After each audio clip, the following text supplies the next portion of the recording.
오늘 우리에게 주시는 하나님의 말씀은 창세기 3장 1절에서 8절 말씀입니다. 창세기 3장 1절에서 8절 말씀, 구약성경 2면입니다.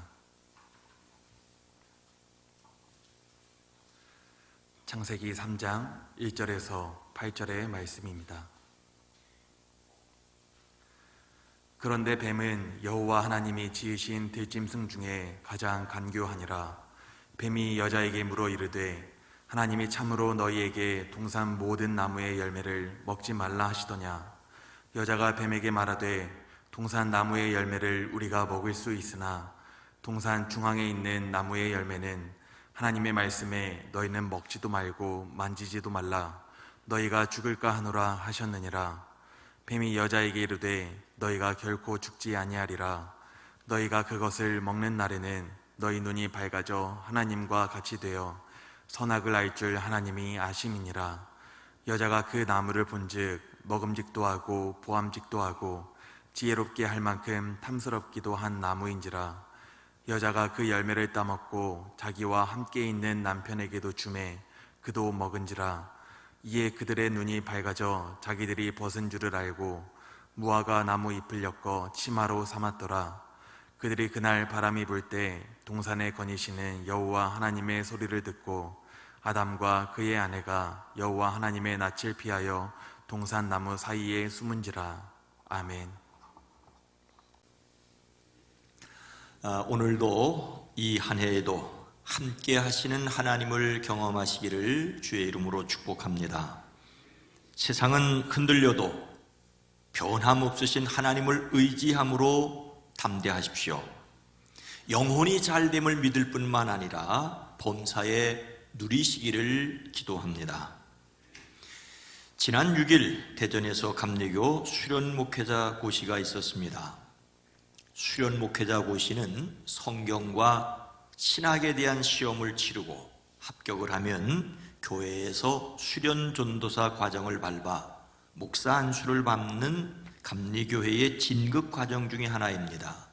이미 우리 교회에서는 최재혁 목사님이라든지 최대현 목사님이 그 시험에 합격하여 우리 교회에서 사역하고 안수를 받았습니다. 그런데 이 시험에 합격하는 것이 그리 만만하지 않습니다. 매년 합격률은 50% 안팎입니다. 이번 수련 목회자 고시는 361명이 신청하였는데 1차 필기시험 합격자가 166명 뿐이었습니다. 이번에는 합격률이 46%에 불과했습니다. 이러다 보니 재수, 삼수하시는 분들이 있습니다. 시험에 소질이 없는 분들은 더 많이 도전하기도 합니다. 저는 이번에 연예 과정고시위원장으로 감독관으로 참여하였습니다.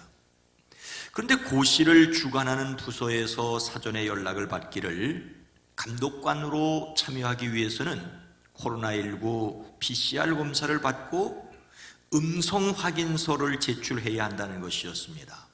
그래서 제가 검사를 받아야 하나 안 받고 가지 말아야 하나 고민을 하다가 급히 검사를 받고 음성 결과를 받고 갔었습니다. 문제는 시험 당일 아침에 시험장 입구에서 생겼습니다. 제가 아니라 수험생 일부의 문제였습니다. 수험생들에게 코로나 PCR 검사를 받고 음성 확인서가 없으면 시험을 치를 수 없다고 사전에 여러 차례 공지를 하였는데 검사를 받지 않고 온 수험생들이 있었습니다. 음성 확인서를 제출하지 않는 사람은 시험장에 들어갈 수조차 없는데 말입니다. 그래서 20여 명이나 시험장 앞에서 발길을 돌려야 했습니다. 열심히 준비했을 터인데 재수 삼수한 사람도 있었을지 모르는데 코로나19 PCR 검사 음성 확인서를 제출하지 못하여 시험을 치르지도 못하는 안타까운 일이 있었습니다. 코로나19 사태가 빚어낸 슬픈 모습입니다. 빨리 역경이 끝나야 하겠습니다. 그러나 또 하나 함께 기억하였으면 좋겠습니다. 아주 작은 일을 하지 않아 큰 일을 그르칠 수 있다는 것입니다. 코로나19 음성 확인서를 제출해야 한다는 것을 깜빡 잊어 오랫동안 준비한 고시에 시험장에도 못 들어간 것입니다. 안타깝게 발걸음을 돌리는 수험생들을 보면서 제 마음도 무거웠습니다. 우리의 삶에는 절대로 무시하지 말아야 할 것들이 있습니다. 도장 하나 잘못 찍어서 수만금을 손해보는 경우가 있지 않습니까? 작은 일이라고 무시하다가 큰 코를 다치는 일이 있습니다. 밟아야 할 과정과 절차를 밟지 않는 것을 무슨 특권이라고 생각하는 사람은 없어야 합니다. 그리스도인은 하나님 앞에서 겸손해야 합니다. 2022년 한 해를 살아가며 빠뜨리지 말아야 할 그 작은 일을 잘 감당하는 저와 여러분 모두가 되기를 주의 이름으로 축복합니다. 2022년 두 번째 주일입니다. 올해는 우리 교회 주일 말씀이 꿈 있는 미래의 3년 과정에서 첫 해로 구약 창세기부터 다시 시작을 합니다. 하나님의 나라가 어떤 것인지, 하나님 나라가 어떻게 시작되었는지를 함께 들으려고 합니다. 우리는 하나님의 백성으로 영원한 하나님 나라를 믿을 뿐만 아니라 이 땅에서도 하나님 나라를 이루어 살아야 할 사람들입니다. 하나님 나라 이야기는 어른들에게만 필요한 것이 아닙니다. 어린이들만 배워야 할 것도 아니죠. 교회 안에서 이야기해야만 하는 것만도 아닙니다. 모든 나이, 모든 교인이 교회에서 말씀을 듣고 가정에서 깊이 생각을 하고 세상에서 살아내야 합니다. 그래서 유아에서 노년까지 매주일 같은 본문으로 한 주제의 말씀을 들으려고 합니다. 자녀가 있는 가정에서는 온 가족이 말씀을 나누는 일에 적극적으로 참여해 주십시오. 쉽지 않은 일이지만 시작해 보십시오. 자녀들이 교회 학교에서 들은 말씀을 묻고 확인해 주십시오. 이 시간 유치부에서, 아동부에서, 청소년부에서 예배가 진행되고 있습니다. 함께 돌아가실 때 오늘 들은 내용이 무엇인지 본문은 같은 말씀입니다. 확인해 주십시오. 나눌 가족이 없는 분들은 하나님 안에서 가족이 된 다른 교인들을 생각하며 작은 일이라도 실천하는 일을 도전해 주십시오. 하려고 하면 할 수 있는 일을 하나님께서 주시는 것을 믿으시기 바랍니다. 창세기 첫 번째 말씀을 지난 주일에 하나님이 세상을 창조하셨습니다라는 제목으로 들었습니다. 하나님이 창조하셨다는 사실과 함께 창조하신 의미를 생각하였습니다. 하나님의 창조는 혼돈의 무질서에서 질서를 만드신 것이었습니다. 공허의 무의미에서 의미를 정하신 것이었고, 흑암의 무생물에서 생명을 지으신 것이었습니다. 하나님의 창조로 세계는 질서와 의미와 생명이 있게 되었습니다. 이제 두 번째 말씀은 창조에 이은 타락에 관한 내용입니다. 죄가 어떻게 세상에 들어오게 되었는지, 그리고 무엇을 죄라고 하는가에 대한 말씀을 들으려고 합니다. 성경은 타락에 관한 말씀을 하시면서 하나님이 만드신 모든 들짐승 가운데 가장 간교한 뱀을 말씀하십니다. 이 뱀은 오늘날 우리가 보는 그 뱀은 아닙니다. 뱀으로 나타난 사탄이죠. 사탄은 하나님을 섬기던 천사였는데 하나님의 자리를 넘보다 심판받은 타락한 천사입니다. 그 뱀이 여자에게 무엇이라고 유혹하였습니까? 1절 말씀입니다. 그런데 뱀은 여호와 하나님이 지으신 들짐승 중에 가장 간교하니라. 뱀이 여자에게 물어 이르되 하나님이 참으로 너희에게 동산 모든 나무의 열매를 먹지 말라 하시더냐. 사탄의 유혹은 얼핏 보기에 전혀 유혹처럼 보이지 않았습니다. 하나님이 정말로 너희에게 동산 안에 있는 모든 나무의 열매를 먹지 말라고 말씀하셨느냐라는 말이 무슨 유혹이 되겠습니까? 마는 엄청난 유혹이었습니다. 하나님께서 금지한 것이 있는데 사탄은 사람에게 동산 모든 나무에 관하여 물었습니다. 이것이 바로 유혹의 시작이었습니다.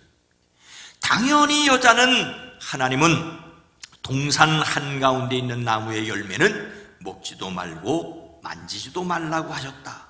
어기면 우리가 죽는다고 하셨다라고 정답을 이야기하였습니다.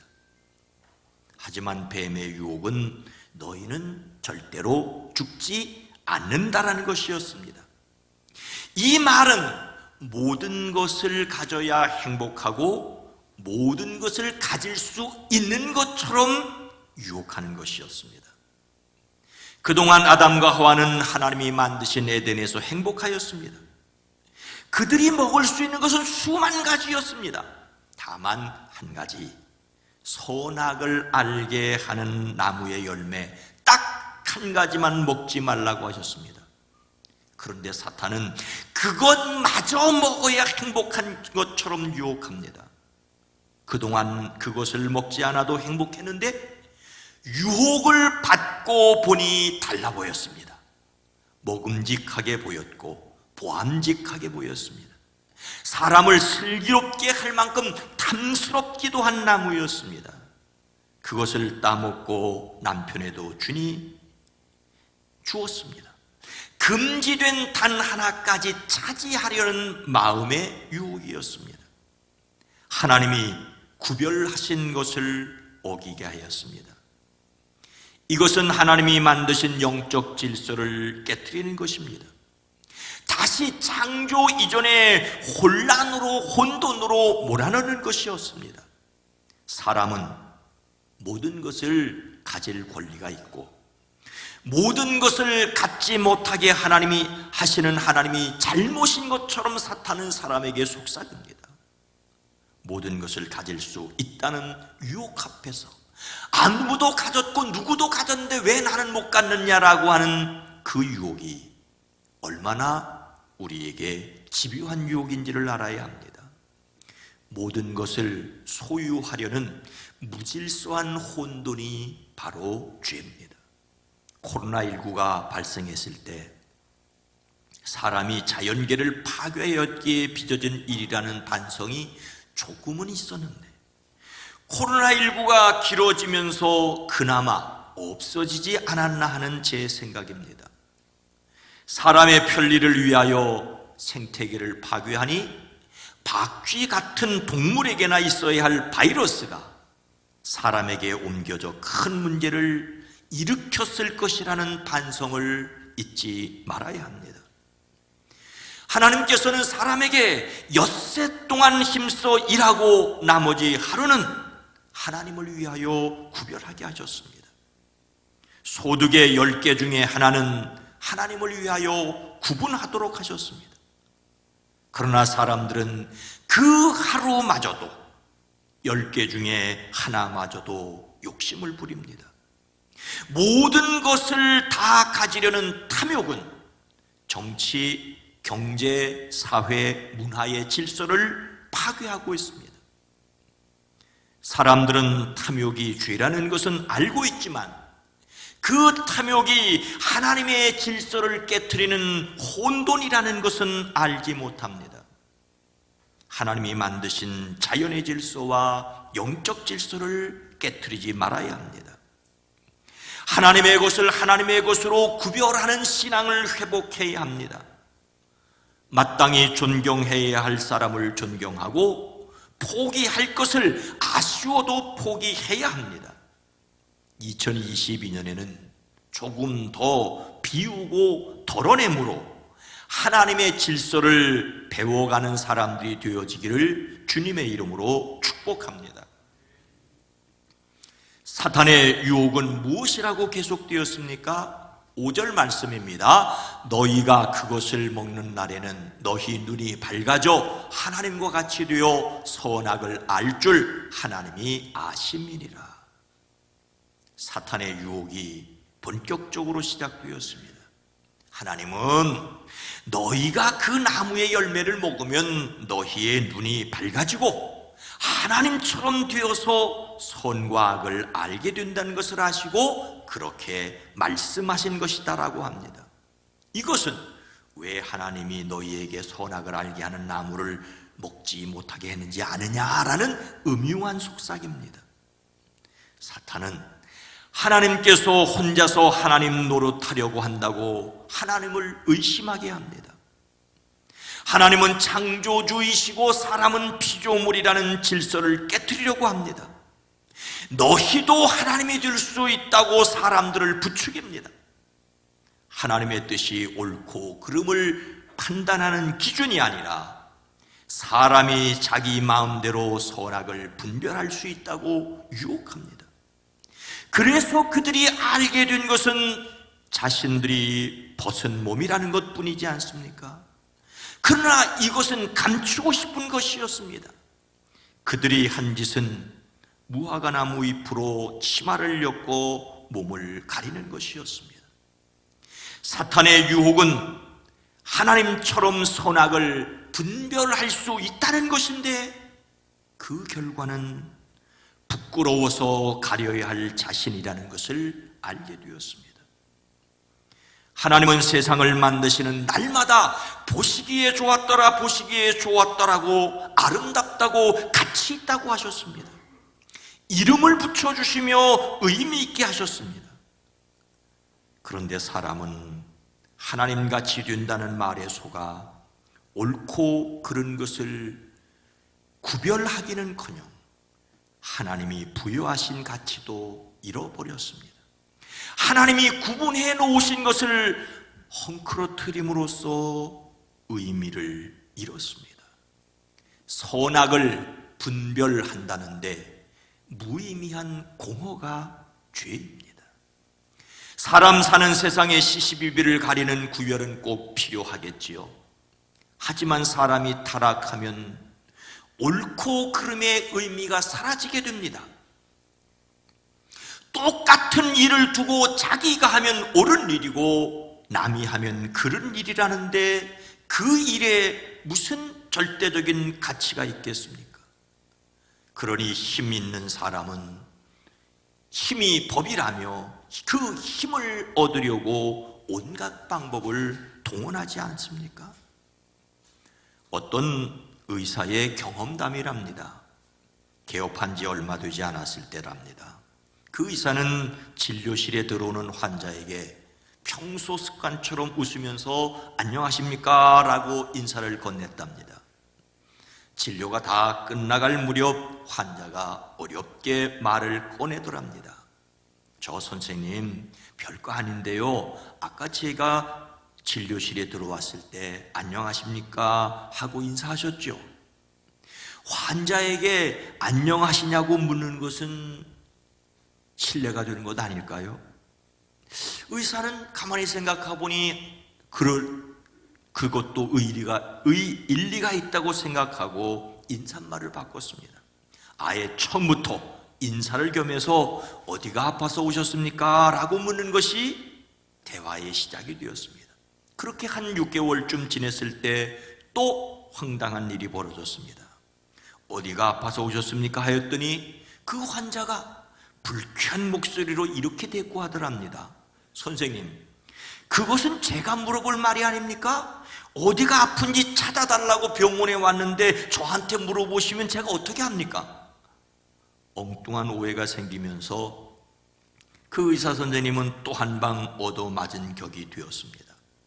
그래서 고민하다가 그냥 어떻게 오셨습니까? 라고 인사말을 바꾸기로 했습니다. 몇 달 동안 아무 탈이 없이 지냈습니다.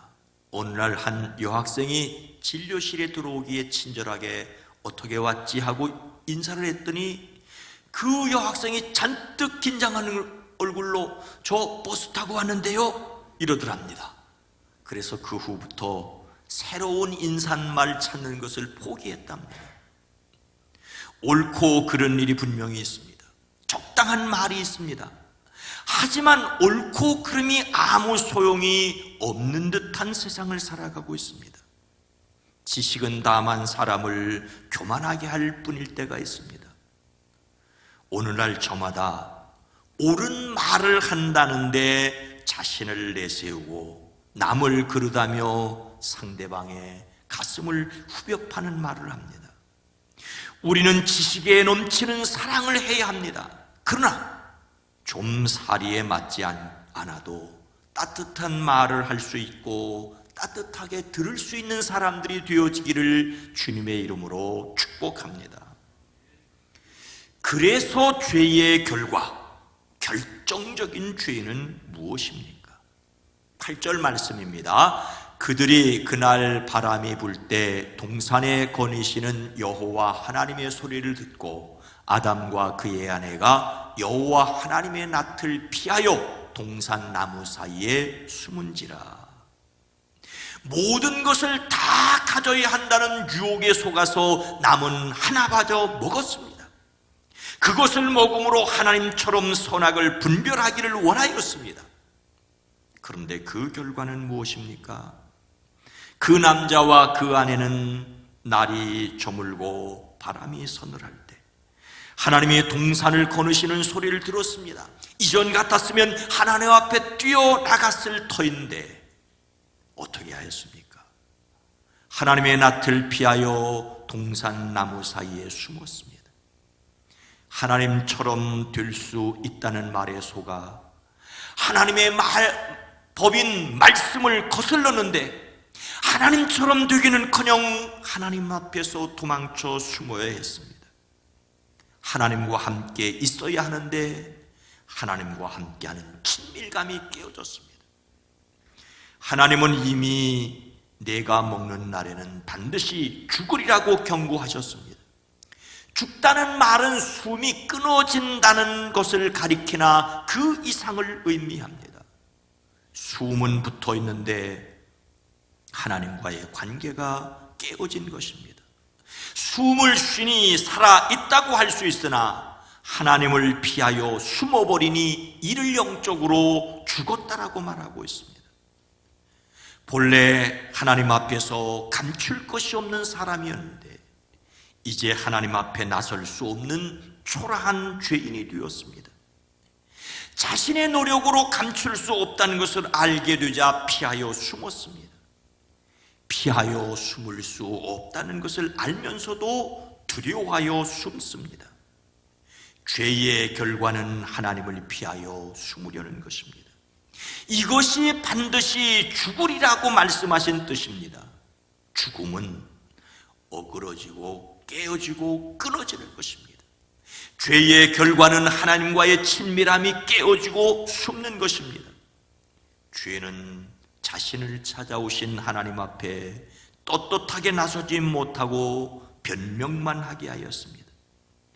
이것은 창조 이전의 혼돈과 공허 그리고 흑암이 지배하는 세계로 되돌아간 것입니다.